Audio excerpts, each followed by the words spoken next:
O São Paulo fechou o primeiro semestre de 2025 no prejuízo, mas vídeo de hoje do canal do Nicola te conta que há um lado positivo nessa história.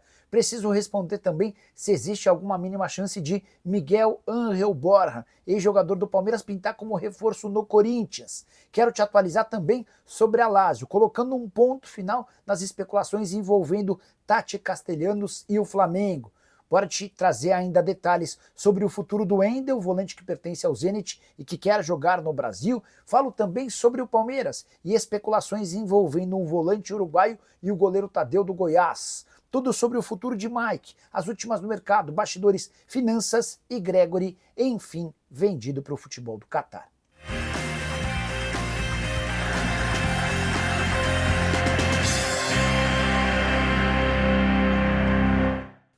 Fala aí pessoal, sou Jorge Nicola, bem-vindos a mais um vídeo do canal, sempre bom ter vocês por aqui, sem perder tempo pedir para deixar like, se inscrever no canal e ativar as notificações. Quero contar que todo esse conteúdo é um oferecimento de Betano, a mais antiga parceira do canal do Nicola, nessa você deve confiar. Minha sugestão para essa quarta-feira é uma aposta tripla, ou seja, 3 apostas dentro de uma mesma aposta. Preciso da vitória do Palmeiras contra o Mirassol. Preciso da vitória do Botafogo contra o Vitória. E preciso que o Bolívar vença o Palestino em jogo da Sul-Americana. Se os 3 resultados, que são naturais, acontecerem, meus R$100 se transformam em R$282. Para você fazer sua fezinha na Betano é bem simples, link no comentário fixo. Clica, faz seu cadastro, preenche todos os dados e automaticamente esse bilhete, exatamente como eu sugeri, já vai aparecer para você apostar o valor que quiser. Combinado? É só importante lembrar que você precisa ter pelo menos 18 anos de idade e jogar sempre com responsabilidade. Bora começar o nosso vídeo com aquele tradicional giro de notícias, destacando mais 2 resultados ruins de clubes brasileiros na Sul-Americana. O Vasco tomou 4-0 do Independiente Del Valle na noite dessa terça-feira em Quito. Com detalhe importante, teve pênalti desperdiçado pelo Del Valle, gol anulado, a goleada poderia ter sido ainda maior. Dá para dizer que o Vasco está praticamente eliminado, e isso tem muito a ver com a expulsão do Piton aos 11 minutos do primeiro tempo. Já o Bahia ficou no 0-0 contra o América de Cali em plena Fonte Nova. Mais de 20 finalizações, pontaria não foi o forte do Bahia, e agora o tricolor vai precisar vencer o América na Colômbia sem Everton Ribeiro, que foi expulso. Quero contar também que a minha portuguesa acertou a venda de Fabrício, atacante de 21 anos de idade, revelado na base. Ele estava emprestado ao Toluca do México, jogou pelo Sub-23, chegou a ser devolvido pela Portuguesa, mas nos últimos dias o Toluca fez uma oferta e acabou levando o jogador, atleta que no futebol mexicano disputou 32 partidas com 3 gols marcados. Já Robinho Júnior, filho do Robinho, foi relacionado pelo técnico Kleber Xavier para o confronto entre Santos e Flamengo na noite dessa quarta-feira na Vila Belmiro. Quero contar também que Zubeldia recusou um convite para treinar o Fortaleza. O técnico argentino disse que quer tirar um tempo para decidir o seu futuro. Já o Fortaleza, em busca de um substituto para Juan Pablo Vojvoda, conversa com Ramon Dias, tentando fazer com que o argentino ex-Corinthians desista de um acordo verbal que ele tem com o Olímpia. Para fechar de vez o giro de notícias, contar que o Atlético de Madrid vai pagar 21 milhões de euros por 50% dos direitos econômicos de Thiago Almada, jogador que estava no Lyon e pertencia ao grupo de John Textor. A última, Vitão, zagueiro do Internacional, foi sondado por 2 clubes da Espanha e um clube da Itália, mas o Inter só aceita negociá-lo por 12 milhões de euros. Para falar agora sobre o Cruzeiro, muito dinheiro em vista por Caio Jorge. Vale a lembrança de que na temporada passada a Raposa havia contratado o Caio Jorge sob desconfiança da Juventus por 7 milhões de euros em várias parcelas. Esse valor garantiu à Raposa 80% dos direitos econômicos. Se o Cruzeiro quisesse vendê-lo agora, a toque de caixa, ou seja, de maneira rápida, daria para faturar algo na casa dos 20 milhões de euros, com um lucro de 13 milhões de euros. Esse valor hoje equivale a 84 milhões de reais. O Cruzeiro já deixou bem claro, diante das sondagens do Leverkusen e do Zenit, que não pretende vender o Caio Jorge por agora. A ideia é fazer com que esse atacante de 23 anos de idade continue evoluindo para ser vendido por cifras ainda maiores num futuro não tão distante. A tendência é que esse jogador se torne um dos melhores negócios da história do clube. Caio Jorge, contratado por Alexandre Matos, cujo salário é de R$1 milhão por mês.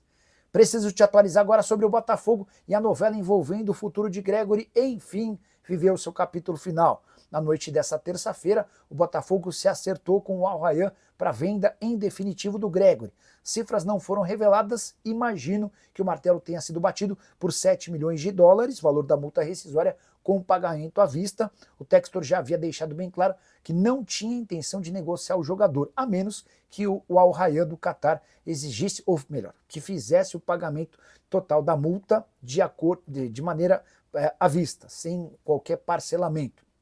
De qualquer forma, dá para dizer que houve um enorme lucro do Botafogo com Gregory, volante que sai aos 31 anos de idade, depois de 83 partidas e 3 gols. Ele havia sido comprado por 13 milhões de reais junto ao Inter Miami, e se o negócio de fato foi batido, o martelo foi batido por 7 milhões de dólares, estamos falando de 39 milhões de reais. Só para completar o noticiário botafoguense, o David Ancelotti, filho do Carlo Ancelotti, enfim foi registrado como novo técnico do Botafogo no BID, o Boletim Informativo Diário. Dessa maneira, fica em condição de se sentar no banco de reservas para comandar o Botafogo. Na primeira partida ele precisou improvisar, sendo registrado como auxiliar do preparador de goleiros.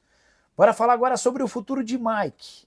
Santos e Mike têm uma conversa avançada, mas o lateral direito pediu que o Peixe esperasse. Tudo porque o Palmeiras informou ao Mike que vai apresentar uma proposta para a prorrogação do contrato por uma temporada. O Mike tem uma ligação muito forte com o Palmeiras e não quer sair pela porta dos fundos. Então, o Mike e seu representante, o Fábio Melo, entraram em contato com Alexandre Matos, o diretor executivo de futebol do Peixe, afirmando que eles vão esperar por um posicionamento do Palmeiras. Se a proposta alviverde for boa, o Mike vai renovar seu contrato e desistirá do acordo com o Peixe. O vínculo atual do Mike com o Verdão se encerra em 31 de dezembro. Se a proposta não for das melhores, o Mike vai pedir que o Palmeiras o libere para jogar no Santos, onde ele já tem 2 anos de contrato garantidos, prorrogáveis por um terceiro. Só para completar, é importante dizer que o Matos assegura ao Mike que, em caso de acerto com o Peixe, ele chega para ser titular absoluto, mesmo depois da contratação de Igor Vinícius junto ao São Paulo. Houve quem dissesse ao longo da terça-feira que o Mike tinha tudo acertado com o São Paulo. A informação não é verídica. Antes de gravar esse vídeo, conversei com o Fábio Melo, que é o representante do lateral. Ele assegura que ou o Mike fica no Palmeiras ou vai jogar no Peixe. Quero te falar agora sobre as possibilidades de reforços do Palmeiras, muitas especulações. E ao longo da terça-feira surgiram mais 2 nomes. Fabrício Dias, volante uruguaio de 22 anos de idade, que pertence ao Algarrafa, e Tadeu, goleiro já veterano, jogador do Goiás. Quero começar falando sobre o Tadeu, especulação que fez muito torcedor do Goiás se irritar com a possibilidade da perda do principal ídolo e a grande referência do clube nos últimos 10 anos. Conversei com o Lucas Andrino, que é o diretor executivo de futebol do Goiás. Ele descartou qualquer chance de o Tadeu ser negociado e garantiu também que não houve nem sequer consulta do Palmeiras. Tadeu, que recentemente renovou seu contrato até 2029 e que ao longo desses 10 anos de Goiás recusou propostas muito interessantes de clubes que brigam por títulos no futebol nacional. Em relação a Fabrício Dias, informação divulgada pela jornalista Raíza Simplício dá conta de que o Palmeiras monitora esse atleta do Algarrafa para substituir o Richard Rios. O problema é que o Algarrafa, que pagou 7 milhões de dólares para contratar o atleta, hoje só aceita se sentar à mesa para começar a conversar a partir de 10 milhões de dólares. Fabrício Dias, que é volante uruguaio de 22 anos de idade. Bora falar agora sobre o Wendel, o atleta do Zenit que procura clubes no Brasil. Vale a lembrança de que o Wendel já esteve na mira do Palmeiras, do Flamengo, e que algumas semanas atrás estava fechado com o Botafogo. Acontece que o Botafogo não cumpriu a data de pagamento em relação ao Zenit e o clube russo cancelou o negócio. Está muito claro que o Wendel está fora dos planos do Zenit. Primeiro por conta da contratação do Gerson, depois pela oferta feita na última segunda-feira pelo Zenit ao Palmeiras de 30 milhões de euros por Richard Rios. Diante disso, o Wendel procura clubes no futebol nacional. O grande problema é encontrar alguém que possa bancar os 20 milhões de euros que o Zenit pede para negociá-lo. Jogador de 27 anos de idade, que também está na mira do Al Saad, do Catar, time que acaba de negociar a contratação de Roberto Firmino, e do Fenerbahçe, da Turquia. Wendel, que surge no Fluminense como um primeiro e depois um segundo volante, na Rússia chegou a jogar como um terceiro homem de meio campo. Até por isso, o número de assistências dele tem sido impressionante. Na temporada passada foram 12 assistências, na temporada anterior 10 assistências. Jogador que tem participado bastante no momento ofensivo, caberia para mim nos principais clubes do país. Resta saber se alguém vai topar desembolsar tanto dinheiro. Hora de responder se Miguel Ángel Borja, ex-centroavante do Palmeiras e atualmente no River Plate, interessa ao Corinthians. Especulação que tomou conta das redes sociais, muita gente afirmando que o Borja discutiu com o Marcelo Galhardo, técnico do River Plate, e estaria de saída do clube, e que seu destino poderia ser o Corinthians. Confesso que não entendi absolutamente nada. Primeiro porque o Corinthians não busca um centroavante. Se for para contratar um camisa 9, o escolhido será o Carlos Vinícius, que é torcedor do Corinthians, está livre no mercado e já baixou 2 vezes sua pedida para fechar com o Timão. Depois, porque o Borja já passou pelo Palmeiras e tem como grande marca, além de fazer gols, ser um cara muito discreto, calmo e muitas vezes passivo, completamente diferente do perfil de atleta que o corintiano gosta. O torcedor do Corinthians gosta do jogador de raça, daquele que dá carrinho. O Borja é aquele atleta do Palmeiras que, enquanto praticamente todo mundo brigava, ele estava sentado no banco de reservas assistindo a essa treta generalizada. Não há nenhuma chance de o Borja ser contratado. Antes de gravar o vídeo, eu ainda consultei uma fonte corintiana. A pessoa disse que não tem a mínima ideia de onde surgiu essa especulação de que hoje a prioridade do Corinthians é encontrar jogadores de velocidade para atuar ao lado do campo. Borja nunca esteve nos planos. O contrato do centroavante colombiano de 32 anos de idade se encerra no River Plate. No fim da temporada, ele está avaliado em 3,5 milhões de euros e tem vivido bons e maus momentos. Chegou a ser titular em jogo importante da Copa do Mundo de Clubes, por exemplo, contra a Inter de Milão. Foi reserva na partida mais recente, embora com apenas 6 minutos em campo tenha balançado as redes. A saideira sobre o Corinthians, torcedores de uma organizada alvinegra estiveram no centro de treinamento nesta terça-feira para conversar com os atletas, com o Fabinho e também com o Dorival Júnior antes do embarque do time para o confronto contra o Ceará. Conversa amistosa, sem muita exaltação. Confesso que estou curioso para saber qual será o comportamento do Corinthians diante do Ceará, timão que não vence há 5 partidas e que começa a se aproximar da zona do rebaixamento e tem o São Paulo como adversário no próximo sábado. Hora de falar sobre o Flamengo. Preciso te atualizar sobre as tratativas entre Flamengo, Tati Castellanos e Lazio. Informação de que o Flamengo tem acordo com o atacante argentino confere. Jogador de 26 anos de idade já se acertou em relação a salários, direitos de imagem, luva e tempo de contrato, mas a chance desse negócio acontecer é praticamente zero. Primeiro, porque o Castellanos está avaliado em 25 milhões de euros. Depois, porque o diretor esportivo da Lazio, Angelo Fabiani, disse que o atleta nesse momento é inegociável.